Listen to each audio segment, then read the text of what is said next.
how I made $25,000 doing nothing. So stay tuned.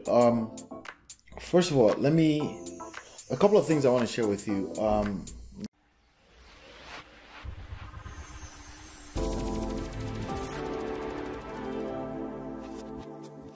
Hey, this is Ola coming to you live from my Empire Pro studios. On this episode, I'm talking about how I made $25,000 doing nothing. So stay tuned. First of all, a couple of things I want to share with you. There's a question here. I want to dive right into it. There's somebody who made 88 cents. There's somebody who made $3,750, which is not bad. Believe it or not, the 88 cents is not bad either. But I want to talk about all those three scenarios. But the question here is actually from somebody who made 88 cents the first time and then made $3,750. And there's a few things in there that I feel like we should analyze. Before we dive into that, we're here because we're discussing real estate wholesale as a business model. Basically, real estate wholesale is the heart and the science of finding deeply discounted properties. We use mass media marketing for that, which means the skills you really need to really get this going is marketing. And then also being able to lock property under contract and then sell the right to such contract, to execute such contract for a fee. Very lucrative fee. The one I just did, $25,000. My highest is $82,000. Somebody just made 88 cents and then $3,750 on one other one. So, but I want to talk about a couple of things here that I feel like if you're in this game and you're trying to do the same thing is very important. Now, I specialize in teaching smart wholesaling, which is basically being able to skip 80% of the hustle involved in finding deals, being able to make six figures with or without closing deals, and being able to 10x your deals at the same time, okay? And an example of that is this $25,000 I'm about to share with you right now, okay? So the question, first of all, let's dive into the question. Person says, it took me 9 months of failure and hard learning to close my first deal. Well, it took me 12 months, but that was back in 2005. I knew nothing about wholesaling houses, like most people. After 9 months, I finally got a buyer and a seller, so I'm thinking it's finally going to happen for me. Unfortunately, I was working with a realtor and forgot that they take out 3%. Got to the closing table and only got 88 cents. Ouch, right? I was so pissed. Then I saw how happy the seller was, and I have come to realize that it wasn't all about me. All right, so I wanted to clear that part up because I know as teachers in this game, we tend to tell you it's not about you, it's about helping people, blah, blah, blah, all those nice things, okay? No, it's never really been about you. It's about helping people, but helping people is supposed to result in profit, okay? So keep that in mind. Don't be too kumbaya about this game. If you can't make profit, you can't keep doing it. If you can't make profit, you can't keep helping people. So let's not deceive ourselves too far into failing at helping people, right? You will fail at helping people if you don't bring in profit. So just want to make sure I clear that up, right? So it was about helping people. The seller really needed to sell the house because they were moving out of town and he didn't have no job. So in that instance, it's very, very important to point that out, that you should be mindful if you're partnering up with a realtor. We do encourage partnering up with every professionals in the game because you're a professional yourself, right? But don't do that without discussing the numbers, without making sure the numbers are clear. There are too many people that come into the game and get lost in the kumbaya of things and forget to do the numbers. Do the numbers. How the person that's bringing you a buyer, they're bringing some kind of value. How do they expect to be compensated? You need to be mindful of that, okay? So, for example, the buyer has a stake in the deal because they want to get rid of the deal, right? So, good situation, a good seller that needed to sell. That's an ideal, right? A motivated seller, a distressed seller that needed to be out because they were moving out of town and didn't have a job. So they needed, so that's an ideal. But what they're getting out of it is getting rid of the house, which is essentially making money, because usually that if they hold on to the house, they will not be able to afford holding on to the house. Does that make sense? So there's always some kind of value that exchange hands with regards to every single people that have a stake in the deal. So just this past week, I had somebody ask me they want to partner with me, and the question I asked my partner is that what is the value that they're bringing to the table? We'll keep it that simple. If they can't work as an assistant for you, meaning working a minimum wage job, are they bringing some kind of cash? Exactly how do we want to structure that? How do they plan to be compensated? Is it based on equity?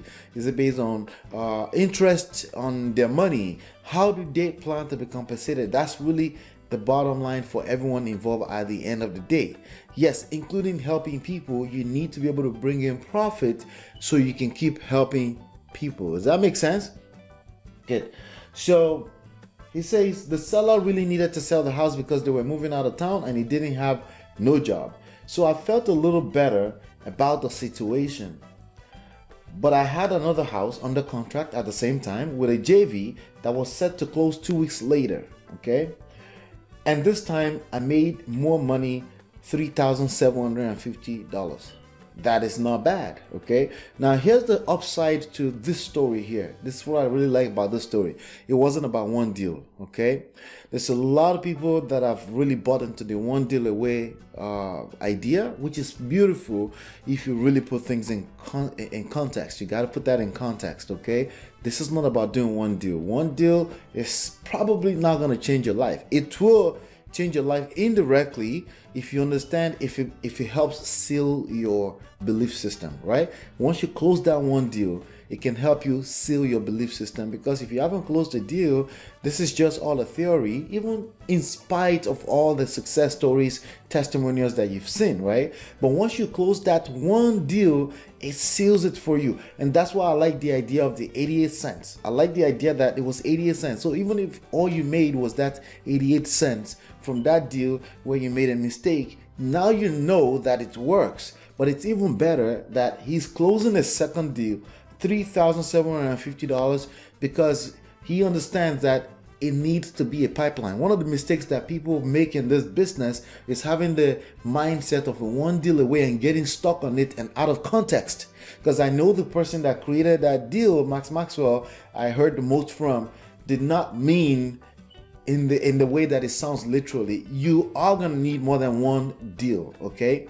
But you need to have a pipeline mindset. You need to understand that it's about generating leads and generating more leads and then more leads and then more leads and then turning those deals and flipping them into deals.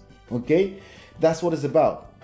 So for instance, I share this story because of all the BS I put up with fake buyers, which is any game. Okay? There's going to be people that will abuse the system.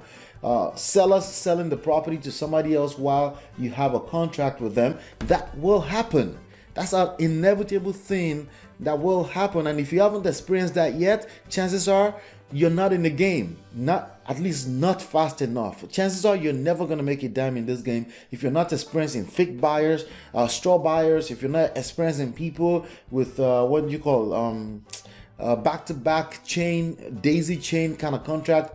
Meaning someone to put a house under a contract and then somebody is trying to sell the contract, another person is trying to sell the contract, and you're about 7 pieces of nodes, chains away from the actual contract, which means it's very likely you're not going to make money. If you haven't experienced that yet, chances are you're not in the game yet. Okay, so you really need to pick up on speed if you're stuck on the literal sense of one deal away. You need to think of this as a pipeline. You need to be generating leads. Okay, to be generating leads. It's leads that turn to deals. Okay, it's leads that flip to deals. Okay, so how do you generate leads? That's really the question. But wait, before I get into that, because that's part of the $25,000 situation, right? The $25,000, I will make sure my assistant put it on the editing and put it on the screen, the check and the receipts. I think I have this somewhere, but the idea is to motivate you. Okay, I don't like pasting stuff like that. I really don't like pasting it because it's not necessary. Honestly, you can hear that this is true, but sometimes once in a while, maybe once every quarter, every 6 months, I will do that just to break my own rule. just so you know that this works, okay? Especially if you understand the concept I'm about to share with you. But before that, let's finish this email. But I never gave up. Wanting to help people and leave the 9 to 5 kept me doing this, and now it's finally paying off. See, you note that he said help people, and which means it must be both together. Leave the 9 to 5. Helping people without leaving the 9 to 5, meaning no profit, doesn't help. But keep in mind, keep your 9 to 5 until you actually replace your income. That's an advice, okay? And a word is enough for the wise, okay? So pray and never quit. How can I make this experience better? Now, here's the thing, pipeline mindset. Keep a pipeline mindset in this game. If you keep a pipeline mindset, the idea is to have $5,000 coming from here, $50 coming from there, $200 coming from there, $25,000 coming from there, to have multiple streams of income. I know you learned that the first time you encountered entrepreneurship, but somehow you got into wholesale and you forgot all about multiple streams of income. You want to be in this game, you want to be shielded away from the idea of a recession and stop being scared of recession. You need multiple streams of income, okay? And that's what we teach here. The $25,000 check, the story behind it is still straightforward, okay? It's basically money that came after the fact, completely forgot the deal existed, and then they sent me a check just last Friday. That's all I can tell you about it. But how I do it is very, very simple, okay? I skip 80% of the hustle. I show you how to do that. Make 6-figure with or without closing deals. I show you how to do that. And thirdly, 10x my deals, because it's not about one deal. It's about having a pipeline of deals coming in, right? So that's what I have for you. Hopefully you've been enlightened and educated. Right now, if you're brand new here, make sure you go download Smart Real Estate Wholesaling at smartrealestatewholesaling.com. If you go there right now, I'll give you a bonus book. My newest book is called Real Estate Money Secrets. Hopefully you've been enlightened and educated. I'll see you on the next one. Peace.